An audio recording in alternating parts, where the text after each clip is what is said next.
ناظرین، حضور صلی اللہ علیہ وآلہ وسلم ہر بیوی کے پاس ایک دن رہتے، باقی ازواج مطہرات البتہ باری والی زوجہ کے پاس اکٹھی ہو جاتی۔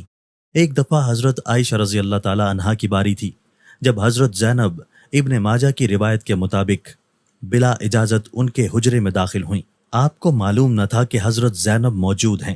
اندھیرے میں آپ نے ان کی طرف ہاتھ بڑھایا تھا کہ حضرت عائشہ رضی اللہ تعالی عنہا بولیں، یہ زینب ہیں۔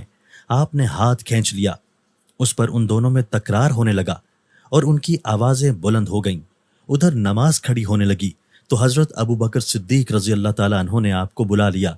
حضرت عائشہ بولیں، ابھی نماز ادا کرنے کے بعد میرے والد مجھے خوب ڈانٹیں گے۔ ایسا ہی ہوا۔ حضرت ابو بکر رضی اللہ تعالیٰ عنہ نے انہیں سختی سے ڈانٹا کہ تو حضرت محمد صلی اللہ علیہ وآلہ وسلم کے سامنے اس طرح بولتی ہو۔ ایک بار رسول اللہ صلی اللہ علیہ وآلہ وسلم حضرت عائشہ رضی اللہ تعالیٰ عنہ کے پاس آئے تو انہوں نے پوچھا، آج کہاں رہے؟ فرمایا، اے عائشہ، ام سلمہ کے پاس تھا۔ کہا، ام سلمہ سے آپ کا جی نہیں بھرتا؟ مجھے بتائیں، اگر آپ ایک وادی کے دو کناروں پر اتریں، ایک سے گھاس چر لی گئی ہو اور دوسرے کنارے پر کوئی گھاس کھانے والا نہ آیا ہو، آپ جانور کہاں چرائیں گے؟ فرمایا، وہ جس کا سبزہ چکھا نہ گیا ہو۔ میں آپ کی دوسری عورتوں کی طرح نہیں، میرے علاوہ ہر عورت دوسرے مرد کے پاس رہی ہے۔ تو حضور صلی اللہ علیہ وآلہ وسلم مسکرا دیے۔ شاہ روم مکوکس نے رسول اللہ صلی اللہ علیہ وآلہ وسلم کو ایک کبتی باندھی ہدیہ کی۔ حضرت عائشہ رضی اللہ تعالیٰ عنہا کہتی ہیں کہ وہ حاملہ ہوئی تو مجھے پریشانی لگ گئی۔ ابراہیم کی ولادت ہوئی لیکن ماریا کو دودھ نہ آتا تھا۔ آپ نے بچے کے لیے دودھ دینے والی بھیڑ خریدی جس کا دودھ پی کر وہ موٹا اور سرخ و سفید ہو گیا۔ ایک دن آپ ابراہیم کو اپنے گردن پر اٹھا کر لائے اور پوچھا، عائشہ، بچے کی مجھ سے مشابہت کے بارے میں کیا خیال ہے؟ میں نے سوتیلے پن کی وجہ سے کہا، مجھے تو آپ سے کوئی مشابہت نظر نہیں آتی۔ فرمایا، بچے کی صحت کے بارے میں کیا کہتی ہو؟ میں نے کہا، جو بھیڑوں کا دودھ پیتے ہو وہ ایسے ہی ہو جاتا ہے۔ حضرت عائشہ رضی اللہ تعالیٰ عنہا فرماتی ہیں، میں ان عورتوں سے چڑھتی تھی جو اپنا آپ رسول اللہ صلی اللہ علیہ وآلہ وسلم کو ہبہ کر دیتی تھی۔ میں کہتی تھی، بھلا کوئی عورت اپنے تئیں ہبہ کر سکتی ہے؟ جب اللہ تعالیٰ نے یہ آیات اتاری، اے نبی اپنی بیویوں میں جس کو چاہیں الگ رکھیں اور جسے چاہیں اپنے پاس رکھیں اور جسے چاہیں الگ کرنے کے بعد واپس بلائیں، اس میں بھی کوئی حرج نہیں، تو میں نے کہا، مجھے لگتا ہے آپ کا رب آپ کی خواہش پوری کرنے میں جلدی کرتا ہے۔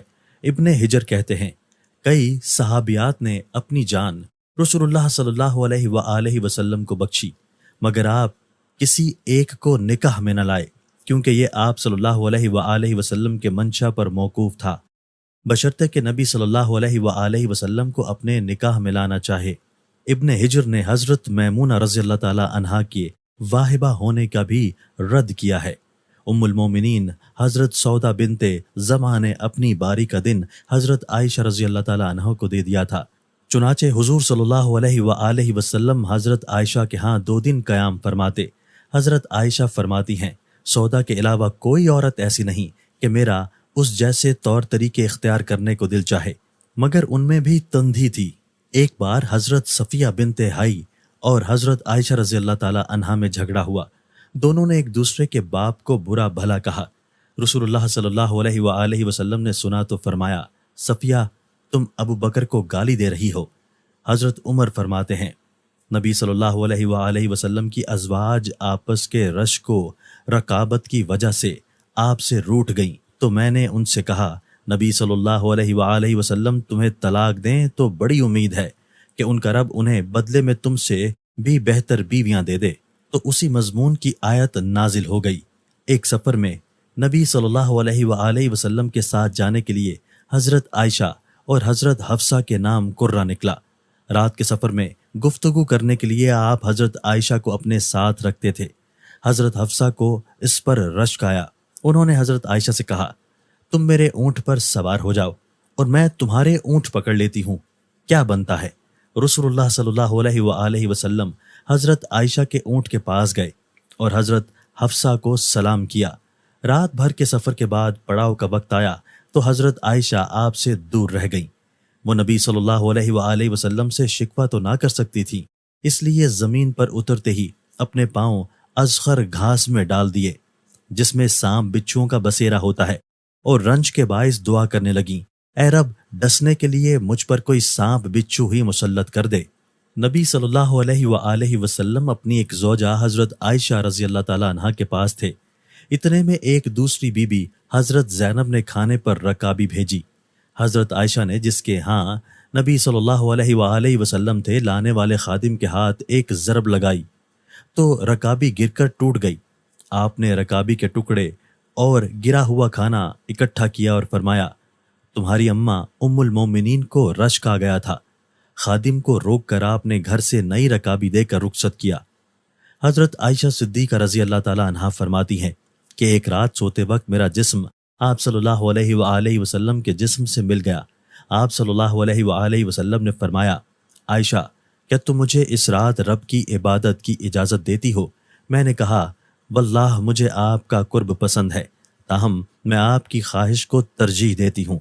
پھر آپ صلی اللہ علیہ وآلہ وسلم نے قیام کیا اور رو رو کر قرآن پاک کی تلاوت کی، حتیٰ کہ آپ کے کندھے مبارک بھیگ گئے۔